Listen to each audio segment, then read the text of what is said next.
Les projets au sein de la Women's Cup sont très variés, c'est ça qui est assez chouette, c'est que chacune s'approprie cet événement à sa façon.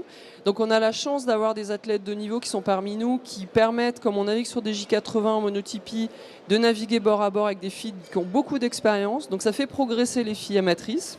Et c'est aussi un moment d'échange en fait entre toutes ces filles. Ça leur permet d'étoffer leur réseau, de trouver des plans d'embarquement. Voilà, c'est la particularité de cet événement. On mélange vraiment les niveaux au bénéfice de tout le monde. Alors, 5e édition qui a pris son rythme, hein, puisque vous arrivez maintenant, je crois, à un seuil de capacité d'accueil. Ce sont une trentaine de bateaux qui se sont mis à disposition. Ça fait à peu près 150 participantes tous les ans maintenant. Alors, on a effectivement 150 filles qui participent, 30 équipages et 15 bateaux. On fait un format championnat du monde. Donc, samedi, c'est sélectif sur les 15 bateaux en poule. Alors, ce sont les mêmes bateaux. C'est ce qu'on appelle de la monotypie. Absolument. Vous avez toutes le même bateau. En l'occurrence, ce sont des J80 financés par la région des Pays de la Loire, qui soutient aussi l'événement depuis le départ. Depuis le début. D'accord. Alors depuis, ça a pris son envol et puis vous êtes rapproché également d'une organisation, d'une ONG, Plan France. Oui, dès la première année, j'ai voulu fédérer les filles au-delà de la journée symbolique des droits internationaux des droits des femmes, sous les couleurs d'une ONG, l'ONG Plan, qui fait du développement, qui touche les enfants, parce que avec une campagne spécifique sur les filles qui a été créée en 2006, parce que sur le terrain, ils se sont rendus compte que les petites filles avaient des difficultés à accéder à l'école, à la santé, etc.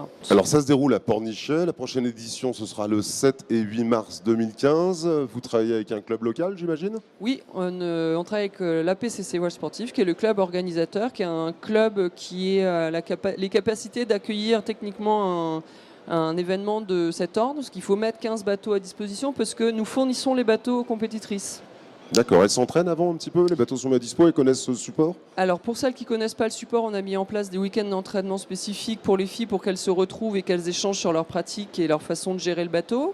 Donc on a 2 entraînements cette année mis en place avec des intervenantes d'arbitres national et international, puisque Cyril Viarlet cette année est passé international, qui viennent faire des formations aux filles. Et on a une demi-journée de prise en main avant l'événement le vendredi après-midi. D'accord. Et pendant la durée de l'événement, entre le 7 et le 8 mars, il y a les parties nautiques, les épreuves sportives, mais aussi des rencontres et des partages à travers des conférences ou une table ronde? Il y a une table ronde le samedi soir, alors plutôt des moments d'échange sur des thèmes comme la mixité, la diversité, comment aborder un support nouveau par exemple. Donc c'est des filles qui sont en préparation olympique aujourd'hui, qui viennent témoigner pour nous et donner des clés en fait aux amatrices en disant quand vous embarquez sur un nouveau bateau, comment vous pouvez faire pour rapidement vous accaparer le bateau et performer au sein de l'équipage. Il y a une soirée des équipières?